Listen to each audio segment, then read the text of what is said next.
Hey, happy summer. We normally take the summer off, but we decided to record the special podcast that we're calling the prequel. Why are we calling it that? Because we're going to talk about all things that happen before you become a mother in law or before you become a daughter in law. So, welcome, Carrie and Alicia. Hola, Hey, señorita. hey. So glad to see you. Hey, I think this is going to be a great topic. What are your thoughts, Carrie? What are some things you wish you had known? We've got so many comments this summer about this topic, which is why we're Yes. doing this, Yeah. right? Because people are asking this very question. How can we prevent that? So I think one of the things that we actually just got off the phone with Lauren, the therapist, and one of the questions she said was initially like, how do we see our child? How do we view them? Do we view them as capable adults? Do we view them as incapable? Do we view them as somebody who still needs our help and our input? And I think that's a huge question to ask. What do y'all Yeah, think? I think you have to think about all around what is your relationship with that child who now is an adult. And they've made that switch physically, they've made that switch emotionally. Have you made that switch to seeing them and seeing those changes? Because it's kind of like the frog in the kettle, right? They're happening right before you, sometimes you don't even realize that, oh my gosh, my little baby who was just crawling in my lap is now a grown ass man with a job and a soon to be wife, and holy cow, Mm-hmm. do I see them that way, or do I still see them as a little 3-year-old climbing in my lap? Right. It's almost if we need to go back to the old days where they had this rite of passage, where it was a certain day, time where they took the boy out, where he was initiated initially into his manhood. I don't know if I Wearing agree a with that, but wearing a loincloth, like, okay, you are no longer a boy. I think just mentally that would well, I think help to mentally, know, yes. just to have this very visual time of, for him to know too, and for us as moms to know, no, no, you no longer belong in here. You are a man. You are out of my world. You are becoming a man. So we don't do that. We don't have I'm that. And kinda so glad they we don't become do that. I don't they know. I become don't love that. children. They're 25, 28, 29, 30-year-old children in a man's body. So I don't know. Like, I think that's a great question. Like, at what point, at what age? I don't know if it's, at a certain age, or if it's them showing maturity and, I mean, I think showing. it's developmentally. I think, unfortunately, I don't think everyone is at that point at the same time. I do think kids are all meant to launch. Yes, they're all meant to Hmm. leave. I don't think you can pinpoint that happens at 18, that happens at 21. We know the brain isn't fully developed in the, Right. frontal cortex until 25. So Hmm. I think it is, I think it varies, but I think what is consistent is that it does need to happen. It needs to happen for them and it needs to happen for you.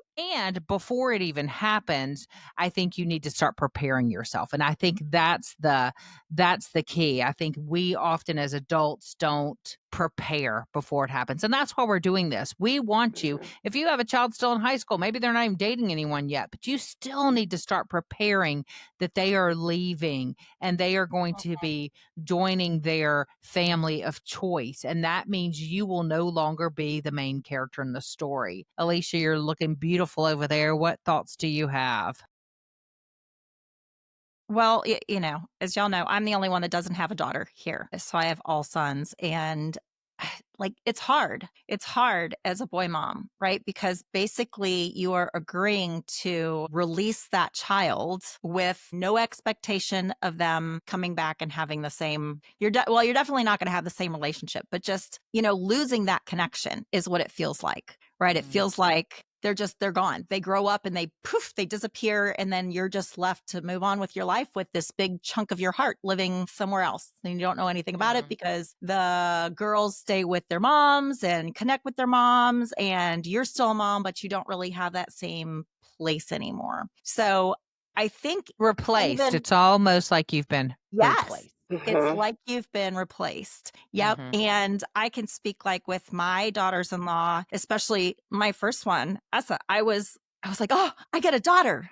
Well, I don't really get a daughter. I haven't raised her. I haven't earned those, earned that place in her life. I was thinking this is going to be so great. And like, I can be her mom, but it's a different role in that. And so I think just preparing yourself mentally that like, hey, this is going to happen. And this is what's supposed to happen. This is, if you've done a really good job, your child is going to launch and they're going to be healthy. And in order to have that healthy relationship, you need to be able to let them go. And I think find somewhere where you can take those feelings of abandonment and hurt and just the grief of realizing that that time is over. Like that role's, you've completed it. You've Which completed the which role. would, yeah, like what Kathy was saying, like we can even start in middle school, high school, of telling ourselves like this is coming, it's natural, it's Yeah. normal, it's painful and really hard, and to talk about it with other people. I love what Lauren, again, we just got off a phone call with Lauren out of Connecticut. I thought she lived in Atlanta, but she does not. And she is a therapist who specifically works with daughters in law and women who are having these, all types of issues in the family. And I love what she said. Absolutely go talk about it. Just don't do it with that son. Don't do it. Don't guilt them and tell them, I'm having all these feelings. You're growing up. My baby is leaving me. And I think that then turns into guilt and then shame and then confusion for your child. You go vent to your friends. And if you don't have friends, you freaking vent to us. I mean, find someone other than your child to vent to. That is not the appropriate place to vent. You support them and you be excited about their launch. And then you go cry on your husband's shoulder, your friend's shoulder, your partner's shoulder, whomever, but not your child. So, say your son's in college and he finds a girl and she might be the one. We're feeling those feelings. Mm-hmm. How do we approach that relationship then? So, we're putting all those aside. We're going to tell somebody else of how hard this is going to be. So, how do we approach that and present ourselves in front of their relationship then as a not a mother-in-law yet, but thinking in the future and building that foundation? What do we do? Well, I think we talked about it. You get to know that girl. You get to know her and you spend time with her. Like you invite her to go places with you. You go to lunch, you go get your nails done. You do whatever you would do if you had a daughter. Invest in her as a human being because by doing that, one, you're showing your son that you support him in his choice. And number two, you're truly trying to connect with this girl because this girl is going to play a huge role in your son's life. And so, what better thing to do than to hopefully fall in love with her and y'all build this own little relationship together because everything else is going to be better and stronger if you have that foundational relationship before they get married. Because if you Mhm. have that before you're planning the wedding, before you're having the baby, there's a better chance that communication is going to go well. But if you are starting at the wedding in one of the highest stress points and that's where you're starting the relationship, chances are there's going to be some issues. So those are my thoughts on it. What Alicia? about you, Alicia? What'd you do when the boys were dating their women? I was excited thinking that I was going to have a daughter. Oh, right. You're I was like, "Yay, I get somebody to go do all this stuff with." So and yeah, you I mean, do I think that, I did you kind do of lean that. in. I Hmm. did kind of lean Yeah. in. Yeah. And I do. And now it's just, I mean, I'm aware that I'm not the mother role, but I feel like a mother-in-law, if you can get in the if the relationship goes well, you can almost be like the auntie, right? Right. So Yes. you can kind of spoil them a little bit. You can have fun. You can be the one that, they can talk to about things, help them with their life, kind of go do the fun things Actually love that and because support them, yeah, Yeah. support them, right? but also Yeah. you can be there if they wanna, like, complain about something else, but Right. you're not Right. really responsible for that. I mean, I love that actually, that auntie kinda role. That Yeah. that You probably can give is a them great feedback that way. is not kind of emotionally laced with Yes, if they whatever. ask for it. Yeah. Yeah. Right. She's not a Right. threat. She's not Right. threatening Yeah, the you. aunties are not Yeah. threatening. Yeah. Yeah. Yeah. And So everybody for loves me, their auntie. okay. They're like, "Oh, Auntie Yeah. Glo's here. Auntie Vicky's here. Yeah, I love Hmm. that. Yeah. Yeah. Great perspective. So when Taylor and Kayla were together, they were both 20. They got married when they were 20. And I did not do this. I did not invest in Kayla. I didn't have this perspective. And so it was kind of just like, I just wanted to bring her into what we were already doing and who we were as a family structure. And that, how did that make her feel? Like rather than, like you were saying, Kath, like get to know her as a person. And so I'm so thankful that we're doing this because now, Tanner's engaged and I have another Scarlett. to have that perspective of who are you as an individual. It's not just you're another addition to our family. Come on into what we're already doing. It's like, no, who are you as a person? And to pay attention to that. So I'm doing things different because it did not go well with Kayla because I didn't know to do that. I didn't do it. Well, and I think And it's different depending on their dating story too. I mean, I think of Caroline was my first daughter-in-law, and so she and I naturally are a similar personality, and so we like the same thing. So we would go shopping together. We just, I don't know, it just was a natural. They came to our house a lot, and during their dating process, so I saw her often. Where John Michael and Ashley, they were in Vermont, and so mm, their whole courtship and their marriage even, we didn't even attend their wedding because it happened in 2020. So it was, mm, Wow. it's such a different setup. And I think of Emily and Carlos. That was in just a time where Carlos was coming back into my life. So I didn't get to know Emily that well at all during their dating. So much is determined too by just the situation. And you might be mhm, listening to this and your son's picking a girl from another country and you've hardly spent any time with her. So how do you do that? I mean, how do you put those expectations on a future mother-in-law when it's nearly impossible to get the daughter-in-law? So we do need to think mhm, about that too. And what are ways that you mhm. get to know someone who's not in your same town or coming over every week or makes it a little more challenging? Absolutely. And personalities, like you were just saying, might connect more. You might just Mhm. connect better with one of the daughter-in-laws than the other. That doesn't mean it's bad or you're doing anything wrong or she is. It's just you might connect, and that's okay. Yeah, you've just got to find that common ground. I mean, that's something I've tried to do just in all my relationships. If I'm talking to somebody, I just keep going. My kids make fun of me. I keep going till I find something in common. There's got to be something in common that we have. And I remember Sam came to visit recently, and she's the daughter-in-law I know the least. And we went and got our nails done. I had never taken her to get her nails done, and it was so good just to have that conversation next to her and asking questions. She works at a jewelry store now. Well, if you know me, I love jewelry, so we connected on that. We got to talk about diamonds and all the things, and just keep going till you find something. There's got to be some Yeah. commonality there. You just might have Mhm, to dig deeper with some of them than others. And I think even if you're starting off and you're realizing you don't really have a whole lot of commonalities, that's okay. Find what they like. So, Jeff and I, this was a long time ago because our kids were in middle school, and Jeff and I signed up to be small group leaders at our church for middle school groups, and then they were a high school group. So, one of the things that they taught us as leaders is a way to invest on them and build that relationship. It was called time on their turf, which basically means don't expect them to like come to the things that you're planning, right? You go to the things that they already have going on in their life, right? If they Yeah. have a soccer game, it doesn't matter that you hate soccer or you don't know how they score. You go to the soccer game and you cheer for them.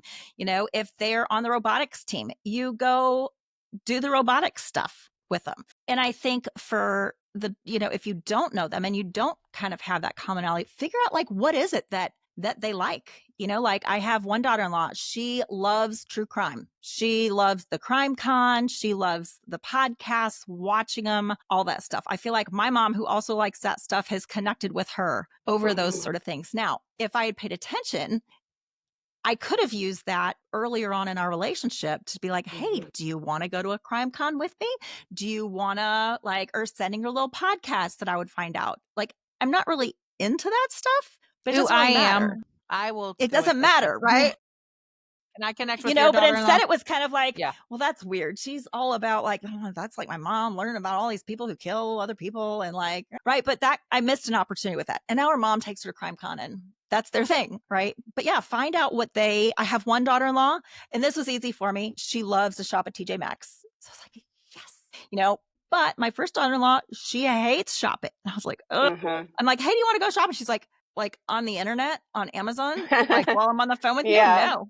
I No, I love don't it. want to go shopping, right? That wasn't her thing. So inviting her to go shopping got me turned down every single time because she didn't enjoy it. Figure Yeah. out what they enjoy doing and Great. then meet them there. Absolutely. So we're talking about, I love that. So the prequel is one, how do you see your kid? How do you see your Mhm. son or daughter? And then also finding out what that potential daughter in law, girlfriend, whatever, what she's into and what she likes and meet her there. Mhm. Number three, understanding, and this is just something that came to my head, understanding that these deposits that we're making are making for the relationship down the road. So by going to get the nails, it's not just about doing the nail. It's about, then are you going to be a part of be a safe place for when there is a wedding, if there is a wedding, or when she has a baby. So we're trying to build that safe place of trust and respecting their boundaries and Yeah. understanding that. So I don't know if that was actually number three, but do you guys have any thoughts on that? Well, I think it's what Alicia said earlier when we were having another conversation. Alicia, you want to repeat that? Someone doesn't know. So yeah, nobody cares how much you know until they know how much you care. Yeah. And I Yeah. think often you hear, we've seen it in the comments, or we've heard people say this, that, all the mother in law wants to do is give advice, give advice, give advice, give advice. And there are people in my life that I go to for advice. There are, but it's because I love them and I trust them and I can be vulnerable with them. I feel unconditionally loved by them. And I think that's the key is you've got to build the reason we're doing all this investing in them, getting to know them is building that foundation of trust that they know that you love them unconditionally so that when those big issues come up, not that we can go to them and give advice, but so that they can know we're a safe place to ask advice if they need it. And I think if we don't become that safe place, they're not going to come to us for advice. So Yeah, no. instead of us And, going, and they they're not never going to come to Absolutely. receive us it for well either. right. Instead of us Yeah. They're going, not going wow, to they receive it. never asked me for advice, or I'm going to tell them what I think. Maybe we should get curious and say, I wonder why. I wonder Hmm. they must not. I wonder we need to work on that relationship more because I'm guessing it's because they don't feel safe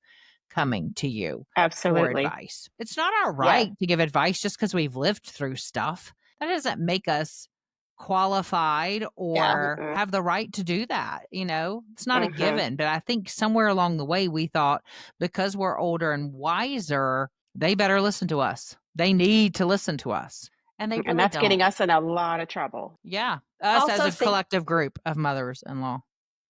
Yeah. also think it sends them the message that I don't really think you're smart enough or adequate enough to be able to solve this problem or do this task on your own with your own mental capacity. Man, I think Yeah. that's anyone, right? I even hear my own Yeah. kids say that. They're like, "Do you not think I'm smart enough?" Yes, I do, but I want to share this, but they often Yeah, don't and I want. say that tongue in cheek, like, right, I am 100% guilty of that because, again, like it comes from a place of love, but what message am I sending them? Like, you need to know what to make for dinner tonight. I'll compile a whole list for you, so it'll just make it easy. Like, Right. you don't think, I mean, they might appreciate that, but they might be like, Hmm. I I don't didn't ask need for you that. to I didn't ask for that. I don't need you to help me with that. I'm completely capable. And by you Hmm. saying that, you're saying, I really don't think you're capable. And that's why I continue to treat you like a child. And if we continue to treat them like a child, they're going to continue to act like a child in that space, right? That was Hmm. Yes. something that we talked about with Lauren today. Yeah. Yeah. You have to get out of that dynamic, out of that role once they're grown. Hmm. Right. So building that foundation of trust, unconditional love, so that when they do need advice or want it, they know they can come to us. Also, when we mess up, we say stuff, act in a way we know was wrong, that we can go to them and apologize, and vice versa. It's a Yeah. safe place for both people to come and repair the relationship because Yeah. those things are going to happen. And if that's not a safe place, that only builds. And then it's like alienation, and that's Uh-huh. too late. Yeah, building Yeah, that foundation of trust. you don't want to recognize the problem when they've cut you off and go, "Wait, Right. there was a Right. problem?" Wait, what happened? Right. Yeah, you want to be aware, and I think you want to go into this whole relationship with the attitude of I'm still learning. I don't know it all. I'm not going to throw up information on you. I'm going to be supportive and I'm going to love you for who you are.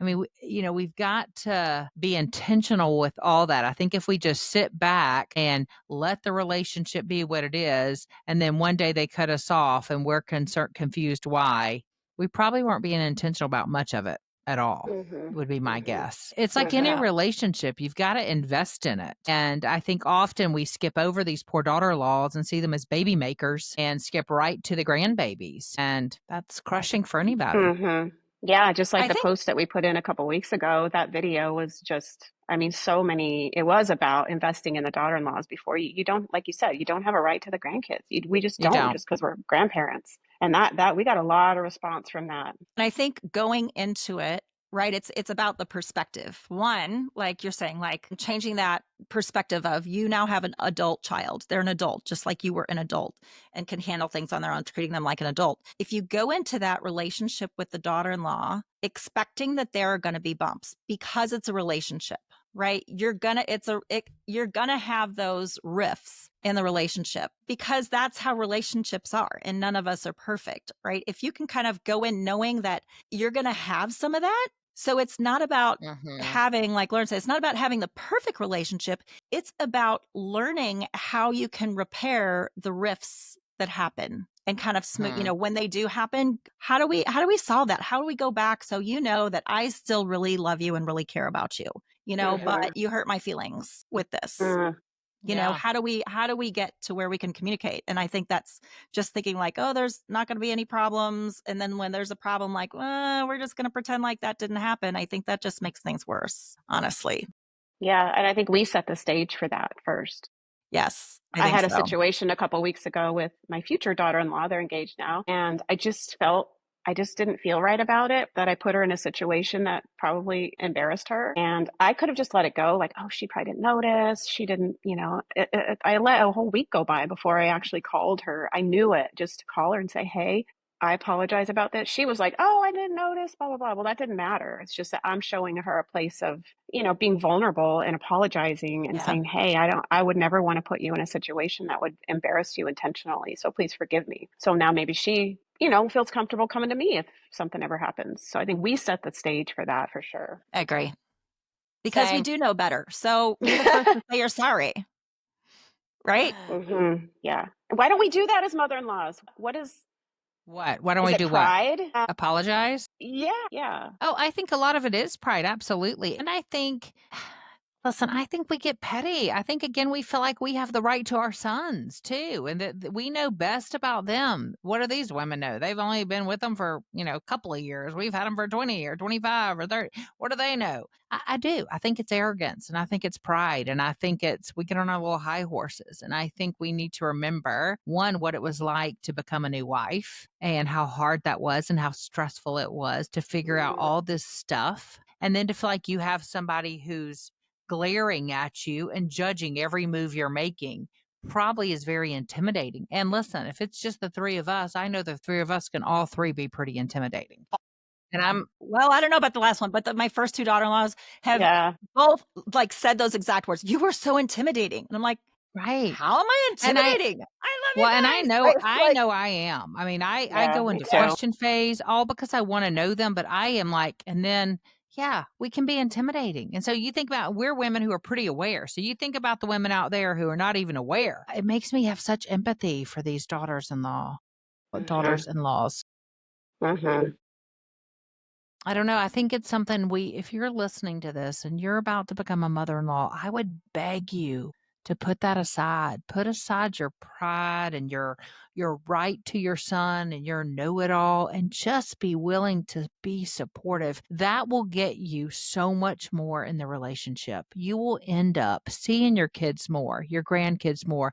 If your kids aren't coming around, you need to get curious about that. There's a reason. Mm. They're not just coming around. Kids, people, all of us go where we feel welcome and we feel wanted. Absolutely. so true. What else you got on this topic of how to help them before? Okay, What so else can we do? I'm going to throw a question out there, and this is not anything my daughters-in-laws are listening to this. This is not anything having to do with them, but I do have friends that this is an issue straight from the get-go. Asking for a friend. Asking for a friend. What if you don't like her? What if your son brings her home? We did actually have this. It wasn't my current daughters-in-laws, but what if your son brings her home and you're just like, what do you do with that? And I've had different advice with that. I've had people tell me, you just need to tell your son you don't like her and it'll all work itself out. I'm like, I didn't go with that advice. It did kind of, by work itself out, they broke up, right? And he moved on. But I don't know that that's good advice to say. Just tell him you don't like them. Feedback, comments, Yeah. what do you got for that? I I wouldn't know that's out either. there. I wouldn't either because you're saying you don't like it His by choice. saying, yeah, yeah. So it's like That- somebody's dog. Somebody they love their dog and you go, I hate your dog. Well, you're saying you don't like them either then. It's just, Yeah, I would that's true. not. We had that Did you just too. compare daughters-in-law No. to a dog? After I said that, I was like, oh, Whoa. that's probably We not a might good have analogy. we might have to edit that out. I'm I think making I we this am should leave not it. comparing. I'm just saying if 8:30. they choose somebody for us to say we don't like, is saying we don't like them. Yeah. We've had that, not our current ones. They broke up too, but we had that. And I ooh, mean, do you I think it's just, okay to if you see red flags, do you think it's okay to bring red flags up before they make a commitment? in a gentle way, Yeah, I maybe was going to be say, and in a if you do, how do gentle you do that? way. How do you do that? I mean, I did do it. I have to admit, I brought up a red flag on something to a child, and they said that it wasn't a red flag for them, and so I let it go. I mean, I think we I can say, like just last week, I asked and I said, is there any hesitation? Do you have any hesitation? yeah. Asking probing questions. I mean, I think you can do that. I mean, I think you can do that. But I think if the decision is made, they're going through it, and you just don't like her, you're going to have to get over yourself and move to the Mm, supportive role. Can Yep. support your yep. son in their choice. That's what I think. And maybe find out what your son loves about her, right? I Yeah. mean, if you did a And good it can job True. raising them, he change. obviously chose Yeah. that. It's the And family he's it choosing. I think that can change. You might have met him on a bad day. You might have seen him under a lot of stress. You might have Yeah. seen him at their worst. I mean, I Yeah. think we can be quick to judge if it's not the image we had. We imagined them with this person or this type of person, and I think some of that can change. So I think you just, Yeah. you know, Yeah. Because some of it may just be they're different than what we're used to or how we, raised our kids. Now, correct. if they're belittling my son or they're mean or lying, that's different. That's different than just maybe not agreeing with her as I don't know. Right. I don't know. I think I would bring that up if there's issues where she's or he is not being, Yeah. I don't know, Mhm. Hey, I supportive or noticed that nice or, when I'm yeah, around, this is the Yeah. dynamic. Is that a concern? I kind of berates you a little bit. And yeah, that's different. Good question. think that's a tough one. It is. And then you have, I'm sure, mothers-in-laws that they're out there and like no one's going to be good enough for their son, right? So they're not going to like anybody. And True. you got to move out of the way with that, I think. Just get over yourself. Go get a life. You've checked the box, you've completed your job. One other thing that Lauren said in our conversation a few minutes ago with her that has just, and I've heard it before, but when she said it, I just like, oh, I wish I had that on recording. But it's not any child's responsibility to make sure their parents are emotionally okay. Yeah. It's just not. And I think that if you are out there as the parent and you're expecting your child to make sure that you are emotionally okay, you need to do a check with that. And you need to find yourself a therapist and you need to figure out why that is that you think your children need to be the one to make you feel loved and to make you feel secure and to make sure you feel needed. There's something more there, and I mean this, gently. Do some digging, do some questioning, get curious with your own emotions because it is not our children's job to make sure that we are okay. None of us. Mm-hmm. Mm-hmm. It Oh, is not. We need to Yeah. figure out what it is in our own lives that needs some work to make sure that we are emotionally okay. Absolutely. We can't set ourselves on fire to keep the next generation warm. Is that what you're yeah, that It was was a one of different her. one, but that something? goes Oh, with it. okay. Okay. Yeah. Yeah. No, she Okay. specifically said it's not our job to make sure parents are I mean, it's not a child's job Yeah, to make to sure parents handle are their emotionally Sure. emotions. okay. Yeah. But Agreed. that quote right Agreed. there goes right with it for sure. Yeah. I think that's huge. Deposits. And then before we do that, just to say, hey, the next season is coming. We're going to be starting soon. If there are some topics that you want us to discuss, we're also going to have Lauren come on as a regular guest, the therapist, with us this season. So let us know. We'd love to hear from you. We're willing to talk about anything. We just need to know what it is that you want us to talk about. So, small deposits. Alicia, what are some small deposits these mothers can make as they're preparing to become mothers in law? Small deposits. I'm going to go with find one thing. Well, you know what? I'm going to say look for ways to validate your son's choice. Look Mm-hmm. for ways to Now, that could be his choice in a partner. If you're at that stage, maybe he's in high school or college. Sometimes boys don't make the best choices when they're at that age because their frontal lobe isn't finished growing until 25 ish. But yeah, find ways he's growing up, find ways to validate the good choices that he's making. Mhm. and And let ways him to know, hey, validate that he's becoming a man. I think right. that That's my, yeah, validate Yeah. that's that, kind of what yeah, I'm, Yeah. that he's Which goes with our number one was, how do you see your kid? Or how do you yes. see them? Yeah. Yeah. Yeah. And then just what you said, Kath, about us as mother-in-laws to do some deep digging in our own selves.